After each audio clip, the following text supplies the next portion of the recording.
Assalamu alaikum. I'm Mohammad Quraishi, and we're on for another edition here of The Real Agenda at UCTV.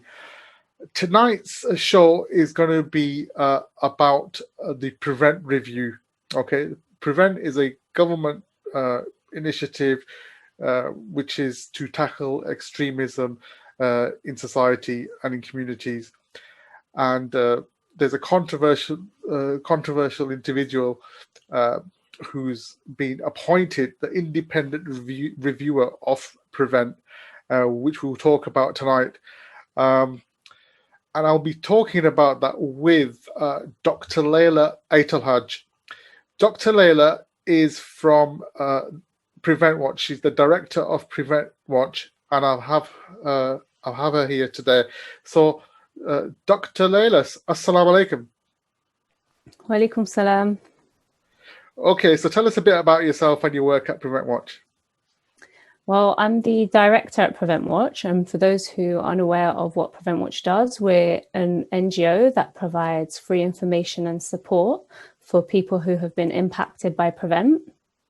So my day-to-day activities at Prevent Watch relies on me answering the free helpline that we have and speaking to clients who have been referred or whose children have been referred to Prevent or who have concerns about accusations of radicalisation or extremism that have been made either by Prevent officers or by social workers or teachers. Excellent. And is that all the places that it's delved into, or the other places? So the Prevent duty actually applies to the entire public sector worker, the entire public sector, and increasingly the private sector as well. So that includes your teachers, your doctors, your opticians, your dentists. So when you go for an appointment at the dentist and dentist checking your teeth, they are also under a legal duty to check for signs of radicalization, as are your teachers and basically anyone who is a public sector servant. So it could be a referral made by any one of these people. And also you have private sector workers like McDonald's, people who work at Boots, who are also trained to spot the signs of radicalization, even though technically they're not under the legal duty to do so. This has been adopted increasingly by private sector workers as well. So more or less voluntarily it's been taken up by others. Essentially, yeah, it really has spread, especially in the last 5 years, to outside of the public sector. Many people find that the language being used is one of, we're all in this together, we're all responsible for stopping extremism, and therefore this is a duty upon everyone to act, to look for signs of, vulnerability to radicalization or vulnerability to extremism, even though very few people even understand these terms and what they mean. In fact, there's not even a definition for extremism, a legal definition for it. Excellent. Okay, so yeah, like you said, I mean, I'm not a stranger to this stuff myself. It's been going on for a long time, and Prevent has been spoken of as something like a form of surveillance, targeting a particular community, the Muslim community. I mean, it does target other people, but primarily it targets the Muslim community. At Prevent Watch, what would you say is like the key problems, if you would put it, in relation to the way I was putting it in terms of who it's targeting and how it appears? So in terms of who it targets, we need to remember that Prevent was designed for the Muslim community. And this is why the Muslim community is the primary community that is impacted by Prevent. So it was always designed for them. It was designed post 9/11, and then it was adopted after the 7/7 bombings across the UK, with the exception of Northern Ireland. It was adopted there. And so the Muslim community feels very much surveilled by it. They feel they're being profiled and discriminated against based on normative Islamic values that they may have. And it's not just what they feel. It's not just the perceived grievance, as they say. Recently, I think it was just over a year ago, there were guidelines that were leaked. And these guidelines were the police guidelines for what you should look out for in terms of signs of radicalization. And within those guidelines, one of the examples given was to look out for people who felt a sense of grievance about things like the war in Iraq or the war in Syria. So these things, especially as a Muslim, where, we're taught that, if one part of your body is aching, then you should stay up. Essentially, like, we're taught to be, sympathetic to what is happening in the Muslim world, and to act as one ummah. And yet something as simple as having a sense of grievance about what is happening to your brothers and sisters can be picked up as a sign of radicalization. And this was exposed quite blatantly. And the police said they were going to recall this guidance, and that this guidance, was just used internally. But it doesn't matter if it's used internally for police or prevent officers. The fact is that this is the underlying message that you're given, is just to be Muslim is enough to be, a potential future terrorist. Right. Okay. So we're looking at Prevent. It's been over 15 years now, and it's monitoring the Muslim community, you'd say, and so these problems have culminated over all this time. They've been, so what's the issue now? Who is William Shawcross, and why is he a problem? So for a very long time, like you said, 15 years or more, not only the Muslim community, but also activists and NGOs, UN special rapporteurs, MPs, the Royal College of Psychiatry, the NUT, they've all had major concerns and criticisms about the Prevent duty, about the harms that it causes, about the fact that it's creating a suspect community, and the fact that it is criminalizing children. Yet these concerns have always been sidestepped. So previously in 2011, the government said it was going to do a review of Prevent, and actually it just hardened and strengthened the policy. In 2015, same thing happened. There was a so-called review of Prevent, but again, it was just expanded, and more people were caught in the dragnet other than the Muslim community. But, two wrongs don't make a right. So essentially nothing really happened. None of the real concerns or harms of Prevent were addressed. Instead, it was just a rubber stamping exercise. And in 2019, the government agreed that they would independently review Prevent. And the first person they appointed was Lord Carlile, and he is completely biased against Prevent. And in fact, there was a legal challenge about his appointment as independent reviewer because of his lack of independence, and also the way in which the government had appointed him. So that whole process was flawed. And he didn't even challenge that legal challenge. He didn't go for it. He just backed down. And then what they did second time round was, now the government have said, okay, fine, Lord Carlile will not be the independent reviewer. We'll bring someone else in. So people were waiting and waiting. And then William Shawcross is appointed as the independent reviewer. And for those who are unfamiliar with William Shawcross, he has essentially been an outspoken advocate for all of the government war on terror policies for over 20 years. He's been, since the war in Iraq, he's been advocating whatever the government line is. Even his views on Guantanamo Bay, where Muslims have been held without charge or trial, are problematic. He denies the fact that there's torture there. He has very, very biased opinions about Muslims. And yet, one of the core criticisms of Prevent is the fact that it targets the Muslim community. And the government's decided to put someone who, even in his time as charity commission, at the Charity Commission, Muslim charities were disproportionately targeted. So they've chosen someone who is a real problem for the Muslim community to come in and review a policy that at the core of it really institutionalizes Islamophobia. Okay, so is this the primary reason? Well, it sounds like it's the primary reason for boycotting this review. What else? Why is this review being boycotted? So the over 550 Muslim organizations have come together to commit to a boycott of the review, and primarily due to the appointment of William Shawcross. Now, the Muslim community is very diverse, but in that diversity, often it's difficult to come to an agreement. But in this case, so many Muslims from different sectors have come together and have agreed unanimously that William Shawcross is not somebody who is fit to lead any independent review of Prevent.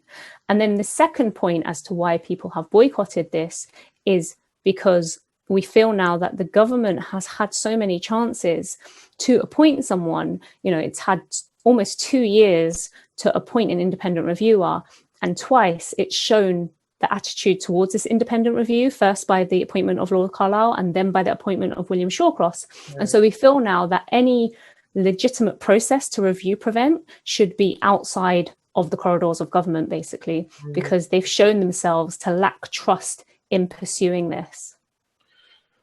Excellent, excellent. So a bit about this boycott. I understand it's gathered a lot of momentum across a wide coalition. Describe that. What's going on? Who are the key players in saying, this shouldn't happen? This is untenable situation. Well, the list of everyone who has committed to a boycott is publicly available, but essentially it ranges from mosques and NGOs to Muslim activists to prominent Muslim individuals. So you have a wide range of people there. There's no real kind of key individuals, I would say, because we have genuinely just all come together to commit to this boycott. Mm-hmm.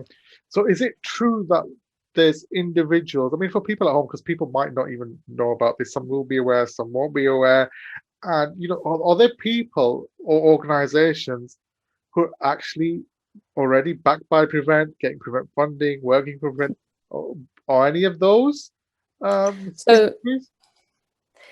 So what really speaks volumes about the list of people who have committed to this boycott is that many of these people have engaged previously with the government in terms of reviewing Prevent. Many of them actually, still today engage with Prevent, have been funded by Prevent. So the mere fact that even they have committed to a boycott just goes to show what a farce this entire review process has been. Mm-hmm. They don't know where to look. What sounds of it. Right, okay. So what's the significance behind this boycott? What do we hope to achieve by coming together? By coming together, I think what we would like to achieve is the following, which is not just that William Shawcross is removed, but that there is an alternative process to really look at the harms and concerns that have been raised for over a decade about the way in which Prevent operates, and not just the way in which Prevent operates, but the foundations of Prevent. Because essentially what Prevent assumes is that you can predict future criminality. Okay, so if you think about it, no other type of criminal offense is looked at in a way where we assume we can predict it, right? Nobody says, we can predict future murderers, or we can predict future pedophiles, or future rapists. Surely this is sci-fi stuff. I've watched Minority Report, and they do predict murderers and thieves and criminals, and they arrest them for the pre-crime of such and such a thing. Exactly. So this is what it is. It's straight from sci-fi. It's pre-crime. It's based on pre-crime notions. It's based on the fact that you can predict what a 4-year-old is going to do when that 4-year-old is 24 years old, based on a game they're playing or a comment they make, which we know is simply untrue. Yeah, it sounds like, because anything, you can have a whole host of, I'm thinking back to my time, you can have situations where you've all been through the same education, have the same culture, if you're in the same community, share similar views, even about political events, have that banter and debate about what's going on in the news. Not everybody's going to turn into a terrorist just because, going through the same thing. You put a whole bunch of kids in that situation, that doesn't mean all of them are going to turn into thing. That's never, as far as I'm concerned, that's never happened before. It doesn't sound right. Well, this is one of the major harms that Prevent has imposed on society, is that there is a huge degree now of mistrust in some of those really important relationships. So where a teacher previously would look at a student and something that a Muslim student would say as something a child would say, like, oh, I'm playing with my toy guns, now they assume the worst. They are encouraged and mandated to report the child. That whole safe rather than sorry type attitude, as if nothing will happen to that child if they are referred and it's an innocent case of a child mentioning toys and guns, which isn't the case, because at Prevent Watch, we've dealt with over 500 clients, and many of the cases that we've dealt with include children. And these children, essentially, when they are referred to Prevent, a counterterrorism officer vets that referral. Okay, the family can get visited by a counterterrorism officer. For the average person, having any police officer knock at your door would be a terrifying experience, let alone if you thought that this person is a counterterrorism officer. And who are they there for? Your 5-year-old child and a comment that your 5-year-old made. And also, what tends to happen is that because it involves a child, you'll have social services there. So social services may pay a visit to you. They will open a file. They will assess your family. And this is a really devastating experience for children, especially children who are old enough to understand what's happening, and a very traumatic experience for the parents and the families and the wider community. Can imagine it. Can imagine. So you guys at Prevent Watch deal with a lot of cases like these. You mentioned, as an example, just in talking, like a 5-year-old child perhaps will get, said something that may perhaps shouldn't have said, or is a cause for concern. I mean, what are the, give us a few examples of like the most ridiculous reasons a child will be pulled up, or anybody else will be pulled up, that you guys have come across. So the 4-year-old example I've given you, there was a recent 4-year-old example whereby a child who watched his cousins playing the online game Fortnite, it's very popular. He basically mentioned that afterwards at nursery. So he mentioned that he was playing with, toy guns and bombs, and the nursery teacher then went on to refer this child to Prevent. Okay, because of this comment that the child made. Now, that teacher didn't go to the parent to find out what was happening. That teacher has known that child for some time. It's not that it was their first day at school or their second week at school. Knows that they're very creative and, has older cousins that they play with. So it's not something that we would expect a teacher to go and do. They wouldn't just kind of go and report a child to Prevent, essentially reporting them to the counterterrorism unit of your local police force for this comment. You would at least, maybe go to the parent and find out, the context of this this comment. And that parent was actually visited that night by a police officer, who then realized, of course, this was a completely misinformed referral. But it still has that impact, as far as that family is concerned, they were still referred to Prevent for such a ridiculous comment. It was almost, there was nothing, in that process between the report from this teacher to a knock on the police. Was nothing in between to stop that policeman saying, hang on, this doesn't sound right. What's worse is that there were people between the teacher and the police officer. And all of these adults in the way, so the designated safeguarding lead at the school, came to the conclusion that we need to refer this to Prevent, right? So this is the type of environment and the type of suspicion that is cast into the minds of people. These people have all been trained on Prevent. It's not that there's a lack of training or lack of understanding. No, they've been trained by Prevent. They've been trained on Prevent, They've been trained to understand the signs of radicalization. And yet they felt this was okay. And this isn't the first 4-year-old who's been referred. Back in the early days of Prevent Watch, one of the first cases we dealt with was, again, a 4-year-old who drew a picture of a cucumber, mispronounced it. And what the nursery teacher heard, I won't say what he said because it's what the nursery teacher heard, was cooker bomb, right? So to expect that a child drawing a cucumber rather than saying cucumber would have said cooker bomb, like where would this 4-year-old child get the word cooker bomb from? Right? And then referred the child again to Prevent. So this isn't the first time that children have been referred. We had a young student who, in the early years of a secondary school, this is quite a recent case, who's interested in history, and this was flagged as a concern. I mean, surely you should be applauding. I mean, I hated history when I was younger. It's still not one of my favorite subjects, right? But, you know, we should be excited about this thirst for knowledge. And yet it's flagged as a concern, like, oh, why are they looking at history and why are they interested in world wars? And they refer to prevent. Are you finding, you've not mentioned the religion of these people, but are you finding that it's disproportionately Muslims that are being that actually go through these experiences? And is it now an issue of that there's certain things it's not okay for a Muslim to be saying or reading or watching or hearing or getting involved with, but if you're not a Muslim, it's no suspicion on you. It's fine. You carry on. So 99% of our cases are Muslim. That isn't what the Home Office statistics represents. Mm-hmm. Now, when the prevent duty first started, it was all Muslims. Mm-hmm. Increasingly, they've been, the prevent authorities have been saying, no, it targets all forms of extremism. And actually now we have, far right extremists who are being referred. But this simply isn't true when you look at proportionality. Muslims only make up 5% of the UK population. And the fact that so many of them are being referred means that they are still more than 10 times likely. Initially, I think it was 50 times more likely to be referred. Now, I believe it's about 13 or 14 times more likely to be referred than if you're non-Muslim. And there are certain things that you just cannot do or say comfortably. At one child we had at secondary school, he received authorization to go to Umrah. His family.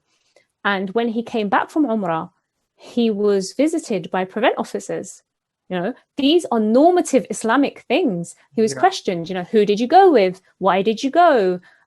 These are standard things that, you shouldn't really be questioning Muslims about. There's also an adult who was questioned about this. He went to Umrah. Prevent officers had a cheek to ask him, why did you go to Umrah rather than Hajj? So it's really ridiculous questions like this that serve no purpose to do what prevent claims it should be doing, which it claims it is there to prevent people from being drawn into terrorism. But actually what it does is it profiles and it discriminates against Muslims. I mean, this is out there, just a thought popped in my head. Like, being discriminated against, targeted by prevent, it's there to prevent people being drawn into extremism, terrorism, etc. Has it by any chance driven anyone to the same thing? So it's interesting that you say that, because a UN Special Rapporteur in 2016 actually made some damning comments about prevent. He said that it stigmatizes and alienates the Muslim community and that it could end up promoting extremism. So this was a UN Special Rapporteur. This wasn't some grieved Muslim, as they may put it. This was someone who, he's mandated to look at these things and felt that it could be promoting extremism rather than removing it. And if you look at it from a very common sense perspective, if you are alienating an entire community, then what does that mean? If you're alienating our children now, what will they become in the future if they don't feel that they're part of British society? If they don't feel British because they're always targeted for their religion, then how are they going to feel? And yet, on the other hand, you have comments like, we need to be integrated more, we need to be more, and yet you never quite feel that you are integrated or that you are, a British citizen, because you're always treated like a suspect. Absolutely. Okay, what we'll do, Layla, is we'll take a break. So, folks, we're going to take a break and we'll see you shortly.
Welcome back, folks. Again, we're here at The Real Agenda, and we're talking about Prevent and the boycott of Prevent, the current review of Prevent, which and who's being presided over by William Shawcross. And we have with us today Dr. Layla Aitlhadj. So, Dr. Layla, to continue with what we were discussing earlier, okay, there's plenty of signatories, organizations, individuals who've said, you know what, we're going to boycott, we agree, we're going to boycott this review. It's untenable. Even organizations and individuals who take Prevent funding and have been, siding with Prevent essentially, are thinking, hang on, this is going to make us look bad, and they've signed it too. So, okay, let's say we boycott this review. Let's say it succeeded. They say, all right, we'll want to scrap the review. So what would a legitimate review look like? So I think we're beyond the process now of just replacing William Shawcross with someone else. That wouldn't be a legitimate review because, as I said previously, the government can no longer be trusted to conduct a legitimate review of Prevent. So I think a legitimate process would include all of the harms and concerns of Prevent that have been discussed for over a decade. Mm-hmm. This has never been addressed. These harms and concerns have always been sidestepped. It would be fair, and it would be led outside of government. So it would be led by a People's Commission of some sort, or a university or NGO. It would have to rely on evidence-based case studies, and put even the case studies from Prevent Watch, for example, would be put under spotlight, put under scrutiny, and it would include all of the evidence rather than merely rubber stamping whatever the government agenda is to keep Prevent on. Excellent. Okay, so it will be totally independent. It'll be outside of government, literally. There won't be government appointed. So I don't know, how does something like that come about? So I think the people who are impacted would have to drive this. I mean, it's all well and good speaking to Prevent practitioners, but Prevent practitioners are within their self-interest to essentially say that, Prevent is great and we should keep it. But really, we need to look at the target community for this. The Muslim community would play a very huge role in this. And not only the Muslim community, but any person who has ever been referred to Prevent really needs to be the driving force for this. And that's not easy. It's not easy for people to come forward and tell of their experience of Prevent. Because look, if Prevent is supposed to be stopping or preventing people from being drawn into terrorism, then we would like to see the evidence that this has actually occurred. Because over the last 20 years, and from the inception of Prevent even, we've not seen any evidence to suggest that there has been a decrease in terrorist activity. And in fact, even by the government's own admission, extremism is getting worse. Mm-hmm. So from what we can see, there isn't any evidence. And in fact, there is evidence to suggest that it's certainly not working. And then on the other hand, we would have people who have been referred to Prevent to explain what their experience has been like, and for these concerns about how it criminalizes the community, how it institutionalizes Islamophobia, and how the core of it, the pre-crime notion of it, is flawed, needs to be assessed. So the academics need to feed into this, those who have done the research over the years on Prevent. Everyone needs to feed into this. Okay. Excellent. So, like, concerns, there's concerns about need addressing. There's also harms from Prevent. What things need to be looked at in a legitimate review. Like we're talking about a legitimate review here. Let's say we have someone completely external to the government, independent of sorts, and they do it. What criteria should they have to address it to make this fair? I think the first criteria they need to have is they need to not have a track record of advocating for government policies. They need to be completely independent of any interest that Prevent serves.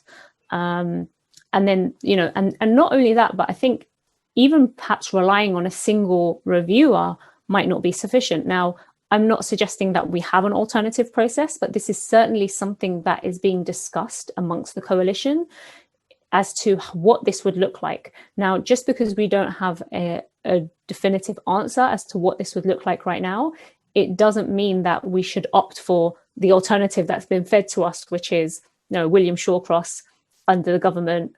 And essentially what it seems like from his latest statement will be that he'll be even taking all the evidence collected by Lord Carlile and repurposing and reusing it. Excellent. Okay. Now, we're looking at some other things. At the end of the day, Prevent's objective is, to prevent people being drawn into, terrorism, radicalization, etc. Wouldn't boycotting the initiative, the boycotting Prevent, boycotting review, isn't that going to be damaging to the government's ability to keep, this country safe? Well, there's two things. Firstly, has Prevent actually kept the country safe? Are we safer today with Prevent than we were without Prevent? So that evidence needs to be brought to the table as to whether or not Prevent is actually preventing terrorism, especially given the pre-crime notions and crystal ball gazing approach that it's based on. And secondly, the boycott, the coalition isn't actually against any serious review of Prevent. We're not boycotting a serious review of Prevent as far as we're concerned. We're boycotting what is a rubber stamping exercise, and not only a rubber stamping exercise, but a real slap in the face to the Muslim community to have William Shawcross appointed as reviewer in the first place. Right. Okay. So, what does the government do? We can't say there isn't been a threat from terrorism. Like you mentioned, this kicked off with the 7/7 bombings in London. There have been other incidents since. The government has to do something. We can't blame the government for wanting to protect the country. What does it do if we can't? I understand it's going a step too far. We've discussed that, but it's understandable for any country to try and defend itself or take actions to stop certain things happening that are going to, harm citizens. Something's got to be done, So firstly, I think we need to remember that Prevent is not the only arm of the UK's counterterrorism strategy. The UK has 4 arms of a counterterrorism strategy, and Prevent is only one arm of it. And Prevent is the arm of the strategy that relies on pre-crime, that relies on the assumption that you can predict the future. Now, that's the first part. So Prevent is only one aspect, and it doesn't necessarily mean that just by removing Prevent, you would open yourself up to being vulnerable. Everyone wants to live in a safe and secure society. But in order to do that, it needs to be healthy, and it needs to be, an approach where people feel very much included and not victimized and not criminalized. And I think any, so-called alternative to Prevent would be an approach and a model based on strengthening citizenship rather than creating a suspect community. Okay, that's understood. So, okay, let's say would you say that the net's cast too wide, it's too vague, therefore, it goes to a particular community, and it needs to be more targeted, more and refined more than it is. Is that as simple as that, or? I don't think it's that simple. I do think that what you're doing is you're criminalizing an entire community for the crimes of a few, which is unacceptable. But I don't think any reform to Prevent is the answer, because, like I said, the actual foundations of Prevent themselves are problematic. So in order to try and, construct a building on shaky foundations, you wouldn't do that, because you would know that ultimately, no matter what you do to the top layers, you've got an issue with the foundation. That's what we have with Prevent. Wouldn't you say this is a bit like saying, okay, we've had the conflict in Northern Ireland, and all Irish people are suspect? Well, this is interesting because prevent doesn't actually apply in Northern Ireland, right? Despite all the activities that occur there, it doesn't apply in Northern Ireland. And so you have to ask yourself why that is. Why does it apply to England, Scotland, and Wales, but not apply in Northern Ireland? Yeah, that is very strange, because as for last time I checked, the Irish terror groups were also on that list of prescribed terrorist organizations. So if it doesn't need to apply there, why does it need to? It makes one wonder about those things. So okay, fair enough. Are those organizations opposing the independent review? This is like playing devil's advocate. Are they just they're just extremists who don't want to see the review happen? I think a news outlet mentioned that this week. So it's interesting because, there's 2 points here. Firstly, this is exactly how Prevent shuts down any criticisms about it. Okay, the minute you say something about Prevent, the minute you criticize it, you are labeled an extremist. Even though the term extremist itself is ill-defined, you're labeled an extremist because you oppose Prevent or you have legitimate concerns about Prevent. I don't think that particular label and that particular tactic can work in this instance, because we have over 550. It was 550 yesterday. I've heard that the list has increased as of today. We've had over 550 Muslims from a broad base. This is the largest coalition since the 2003 opposition against the war in Iraq. So to label all these 550 Muslims extremists is going a little bit too far.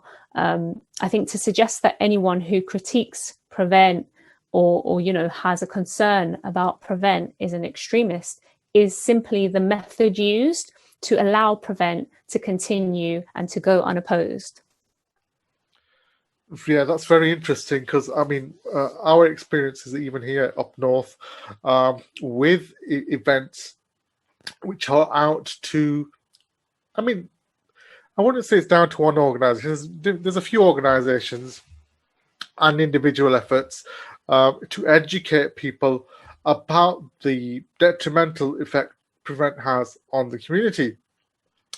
And what we find is that when events which are not talking about violence, not talking about extremism, not encouraging terrorism or anything of the sort, when those events are about educating the Muslim community about their legitimate rights, on how to watch out for the pitfalls of Prevent, how to tackle them, how to deal with them, what they should do, which organizations they should contact, to basically exercise their legitimate rights as citizens, those events are being shut down, or they're being attempted to get the venue to close down the event and stop it happening. And although there's no legal authority to do so, sometimes a venue owner getting just a knock on the door from the police and saying, "Oh, we don't think you should be doing this event," or a visit by a Prevent officer. What is it? One thing is, if we can understand, if you want to shut down people with such views that are going to harm society or lead them to violence, etc., and commit crimes, that's understandable. But what about when legitimate voices about using legitimate existing protocol to safeguard yourself as a community, even if you're defending yourself against what the state wants to do to you? Surely those are within the legitimate legal framework, and we should be allowed to do that. Why would Prevent go that far as to, okay, we want to stop something illegal, but we also want to stop legal things from happening too? So part of that is because the legal things often relate back to Prevent itself. So when you're having a discussion about the concerns raised about Prevent, obviously it's not in Prevent's interest to allow this event to go ahead. Also, I think what is important to say here is that in our cases that we've dealt with at Prevent Watch, these have not just been mothers and young students who have called us and asked for support. We've also had organizations that have attempted to set up events and who have been intimidated by these tactics. I think one of the positive signs that we've seen, and one of the positive trends that we've seen over the years, is that people have become aware that this is how Prevent operates. And people are less afraid. You know, Muslim community is becoming more empowered and more appreciative of the fact that, yes, if I speak up about it, I'm going to get some backlash, but I'm not doing anything illegal. You know, in fact, it's so quintessentially British to complain. If you're at the bus stop and you have a conversation with someone, you are bound to complain. Either the bus is too late, or too many buses came at the same time, or it's raining, or it's too hot. This is a quintessentially British thing to do. And yet if you complain about Prevent, they say you lack fundamental British values and you're an extremist. Like, it doesn't make sense. But of course, it's in their self-interest not to have you criticize it. And one of the real things, I'm just looking at the globe behind you, which just provoked this thought, which is that, you know, Prevent has been sold across the globe as CVE, as countering violent extremism. So there is a financial interest there. And initially this was discovered back when one of the journalists put in a freedom of information request to find out more about Prevent. And I remember the response was something along the lines of, we can't reveal that information because it would damage our sort of like commercial interests about how we're willing to export Prevent. And you see Prevent practitioners, you know, on their Twitter and on their social media platforms telling you about how they're visiting other countries and speaking about how wonderful Prevent is. Now, you can imagine if they then decided to admit that Prevent is an utter failure. Yeah, many of these countries would probably want a refund, I'm assuming. Yeah, exporting a failed experiment. Exactly. Okay, so yeah, we have that, and yeah, like I said, it's drowned out. I mean, I've had word with counsellors and people in the community who kind of facilitate this shutdown of voices, and it's like, look, don't you realize? Yeah, I'm for you. You want to stop people going down the path to violence, but people want to talk and what they want to do legitimately. If you shut down all peaceful options, what will people? You know, it's again, it goes down that route of how can I put it?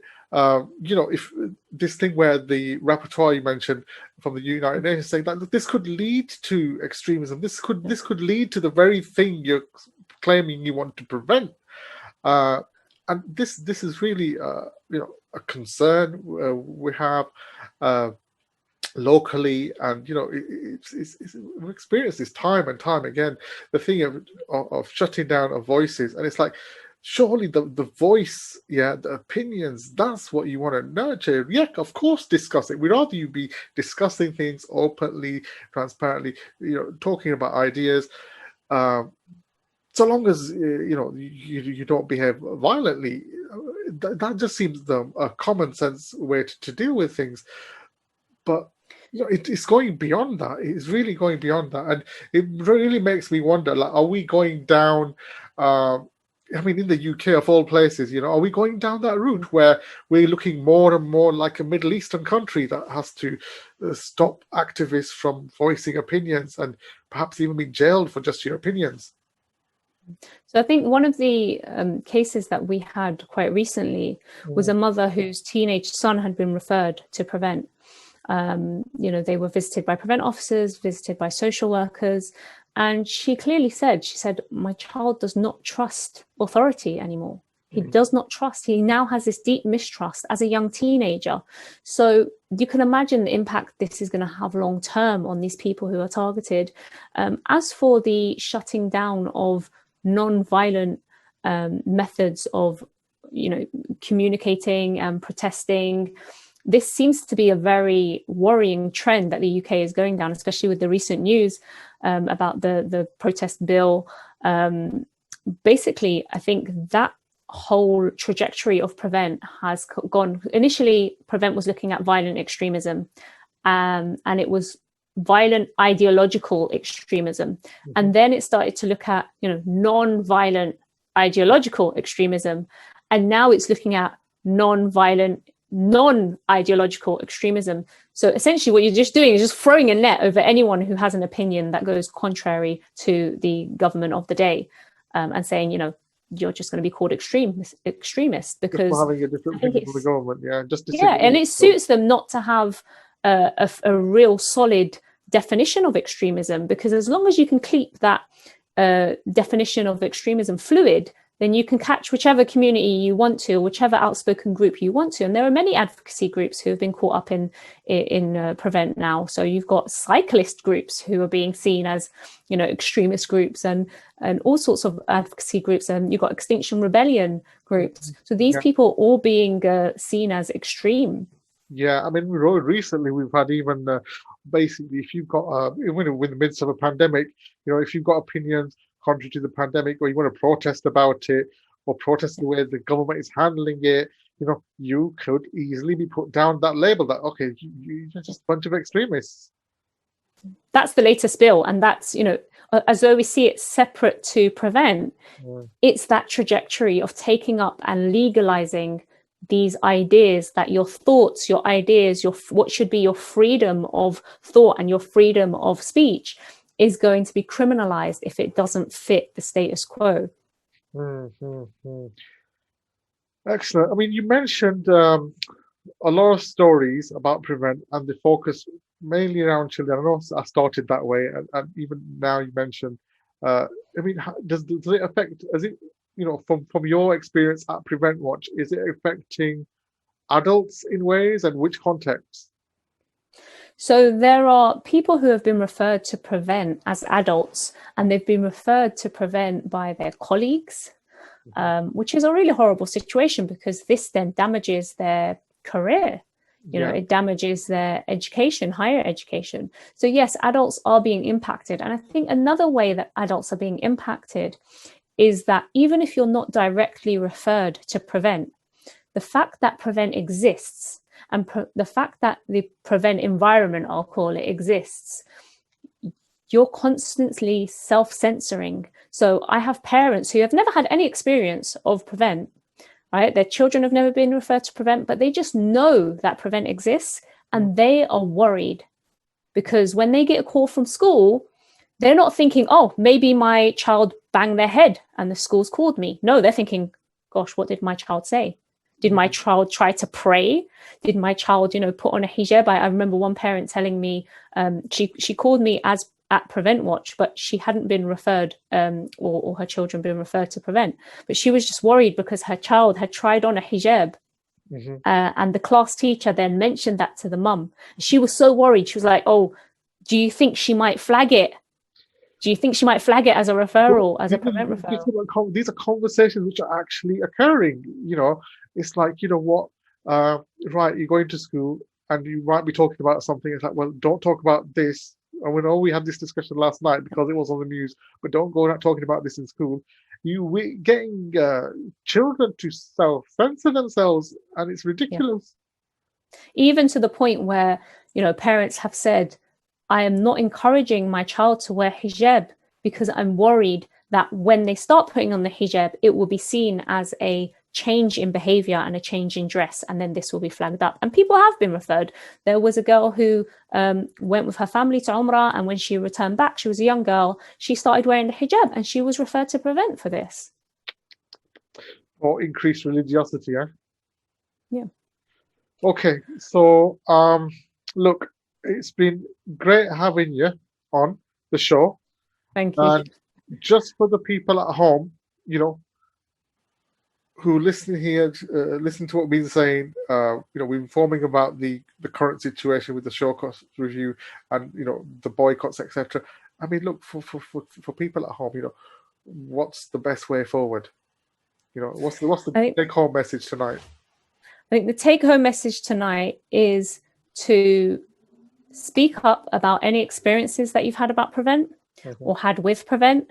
If you've had an experience with Prevent, contact Prevent Watch. You can go to www.preventwatch.org. You'll find our contact number there. Please let us know of your experience, because it's only through the documentation of all these experiences. There's been thousands of prevent referrals every single year, and we've only had several hundred. This is just the tip of the iceberg. Okay, if we understand and we can document everything that is happening, then we'll be in a better position to serve that as evidence to any type of process that happens. And even if no process happens, then at least in the future, people will look back at this point in history and realize that, you know, if they were encouraging and engaging prevent, then actually they were kind of on the wrong side of history there, because they will see all these cases. I'd also say, you know, not to be fearful of signing this boycott. You know, if you are an organization or a prominent Muslim individual, you know, you're notable, sign it, share it, create awareness of the fact that so many Muslims have come together to sign this boycott, to commit to William Shawcross not being an independent reviewer, and to commit to having some sort of alternative process that will look at the harms of prevent. Dr. Layla Aitlhadj, Jazakallah khair for your time this evening and your contribution to this important subject. Jazakallah, Jazakallah. Assalamu alaikum. Wa alaikum assalam wa rahmatullahi wa barakatuh.